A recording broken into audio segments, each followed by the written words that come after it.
गुडघ्यापासून पाय नसलेल्या 26 वर्षीय संजय खांडवाये नावाच्या आदिवासी तरुणाचा आधी दैवानं घात केला आणि नंतर एका खासगी रुग्णालयानं दुचाकीवरून जात असताना एका एसटीनं दिलेल्या धडकेत संजयच्या उजव्या पायाला जबर दुखापत झाली। त्याला नागपूरच्या सक्करदरा भागातल्या या ग्रीन सिटी मल्टी स्पेशालिटी रुग्णालयात दाखल करण्यात आलं। रुग्णालयानं पाय कापून त्याचा जीव वाचवला, मात्र त्याची वाजवीपेक्षा जास्त किंमत वसूल करण्याचा प्रयत्न झाल्याचा आरोप संजयनं केलाय। 40,000 आणि इतर खर्चाचं बिल देऊनही 8 एप्रिलला हॉस्पिटलनं सुट्टी दिली नसल्याचा आरोप संजयनं केलाय। मेडिकलचे पैसे भरा, त्याच्यानंतर सुट्टी करतो म्हटलं तर पैसे भरायची क्षमताच नाही सर, संपली आहे। कुठनं पैसे भरू सर मी? उपचारावर 1.5 लाख खर्च झाल्याचा दावा करत एका पायानं अधू झालेल्या संजयनं पळून जाऊ नये म्हणून हॉस्पिटल प्रशासनानं त्याला वरच्या मजल्यावर डांबून ठेवलं। इतकंच नाही तर त्याच्या कुटुंबियांची भेटही त्याला नाकारण्यात आली। सख्या बहिणीचं लग्न असतानाही त्याला सोडलं नाही।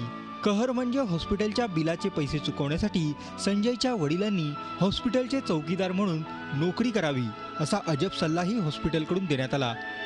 त्याचवेळी एक समाजसेवक आणि झी 24 तास संजयच्या मदतीला धावून गेलं की त्याच्याजवळ पैसे नाही आहेत। पैसे नसल्यामुळे त्याला सोडायला मी डॉक्टरांसोबतही बोललो, जे आता डॉक्टर गौतम प्रसाद आहेत यांच्यासोबतही आम्ही विनंती केली, तर ते फक्त टहलणं काम करतात। मेडिकल के तो भी पैसे भरो, बाकी के पैसे मत भरो।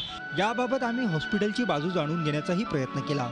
सुरुवातीला हॉस्पिटलचे प्रभारी संजयचं हॉस्पिटल बिल माफ करण्यास तयार झाले, मात्र औषधाचे पैसे त्याने चुकवावे अशी भूमिका त्यांनी घेतली। औषधाचे पैसे संबंधित औषध विक्रेता वसूल करू शकत असताना त्यात रुग्णालयाची भूमिका काय असं विचारलं असता प्रभारींनी तिथून काढता पाय घेतला। बताइए ना, आप आपका वर्जन नहीं दे रहे, उसको भी बात नहीं करने दे रहे। सरतेशेवटी झी 24 तासच्या पुढाकारानं 1.5 महिन्यांपासून बंदिस्त असलेल्या संजयची सुटका झाली। मात्र या निमित्तानं खासगी रुग्णालयाचा व्यावसायिक बाजार पुन्हा एकदा उघड झालाय।